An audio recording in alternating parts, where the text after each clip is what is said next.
So next we're moving on to a major piece of the puzzle of how to decrease and remove wild-caught ingredients from feed. We're going to hear from Vidar Gundersen, the Global Sustainability Director at BioMar, which is an innovative company within the aquafeed industry, one of the major world producers. Vidar joined BioMar in 2002 with responsibilities spanning from product management to feed concept and strategy development. He specialized in sustainability in the aquaculture sector and has designed and built BioMar's sustainability concept. Vidar will be giving a historic perspective on fish meal, fish oil usage over time, specifically in salmon, and what he thinks is possible for the future. He will also comment on how he has benefited from the F3 meeting, which we appreciate, and how participants can make the most of their time here. So Vidar, please.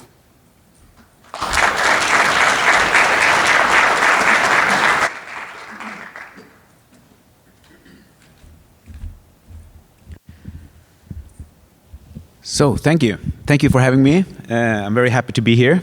I want to give you now some context to the industry and how it has evolved and developed over the years. I think it's important that we all know the history, also try to learn from it, so we can have a more bright and sustainable future, hopefully. My presentation is basically this one slide. I'm going to take you through the start of the modern aquaculture, or the fast growing when it really started in 1990. And I'm going to use salmon in Norway as an example. Over this time, you can see that back in 1990, about 80% of the fish feed was marine-based. So it was fish meal and fish oil and some wheat to bind it all together. And you can see that today, this has flipped around. We use about, at max, I would say 20% marine ingredients, and the rest is alternatives. It's mostly vegetable raw materials, but it has become more complex. The raw material basket has become wider, and hopefully it can become even bigger. I would say that there have been, if you can call it revolutions, there have been like 3 revolutions in this journey. And the first one was already in the early 90s, where we can see that soy protein came in. And at that time, soy protein was seen as the big fish meal replacer. And it was looked at as a fantastic raw material. And it would mean a lot, and it would mean that the industry could really grow. And you can also see by the end of the 90s, as you could see on the previous presentations here, there was this huge El Nino, 97, 98. And this is where we started to use alternative oils, vegetable oils, soy oil to begin with, quickly replaced by rapeseed oil. And from there you can see there's a steep decline in the use of marine ingredients as the industry has grown tremendously.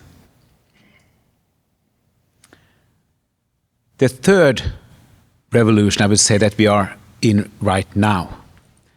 This is where we see the start and the uptake of alternative ingredients, mostly what I call the single cell raw materials, and also some of the POPs. POPs are processed animal proteins, and that could be land animal products, but also insects. And this huge amount here is mainly insects. Very, very interesting. I think we can call them like more, there's a need for more animal-like proteins. We can't rely only on soy, plant-based proteins. I would put insects in between fish meal and soy. There's belong, and it has bright future, I think, if done right.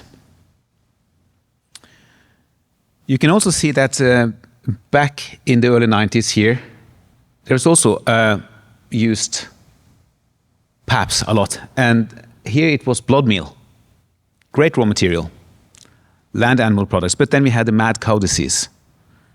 And the retailers, they pulled out. We don't want that. And since this example is in Norway and North Europe, we also have, there's no consumer acceptance for GM material. This might change. There's a change coming, but legislation is opening up. So it's the retailers that are the one controlling this. They are the one deciding that we don't want GMs, we don't want labs, but there's a change coming.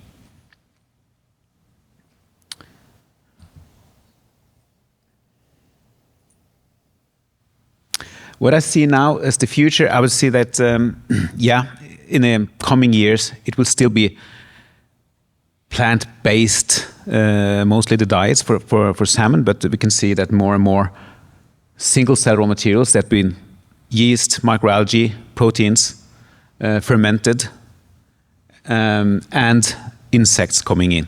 That will be the big change I see and I hope will come. There will always be some marine ingredients, but we do not want to rely on those, and we are not relying on them anymore. They are not critical to us anymore. Fish oil, yes, a little bit. Fish meal, not so much. Krill, you can see it's just a little bit here. We can grow the salmon without them. We have alternatives for oil coming. We need more, of course, and I hope that this community here could help to innovate more and to have new startups coming up, providing more ingredients in this field. But also we know that there are some benefits to with coming with the fish meal and krill that we haven't fully solved yet, but it's possible. We are about to do it.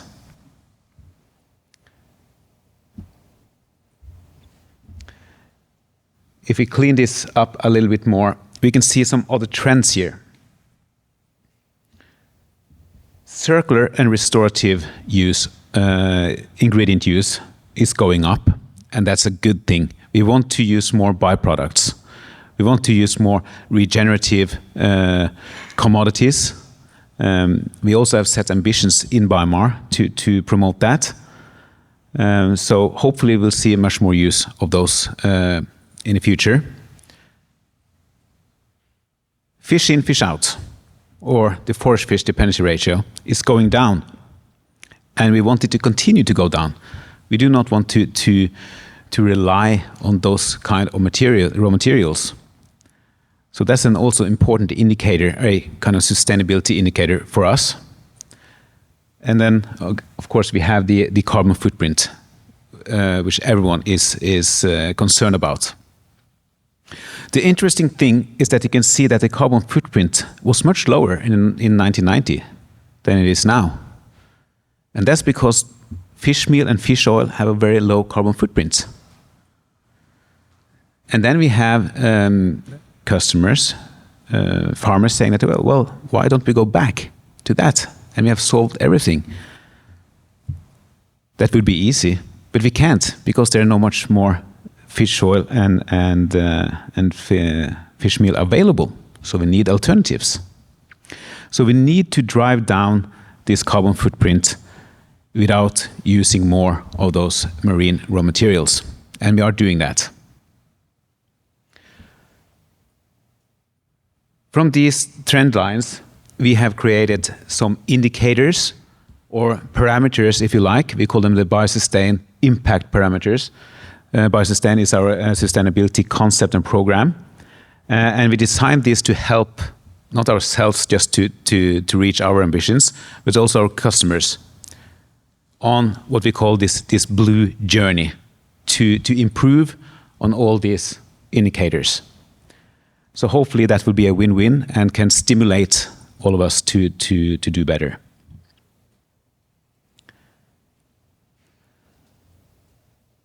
Last slide, I just want to put up there to highlight why we are here and why we want to foster this innovation. We have been actively involved in the F3 meeting since its inception, and there's always been constructive and fruitful discussions.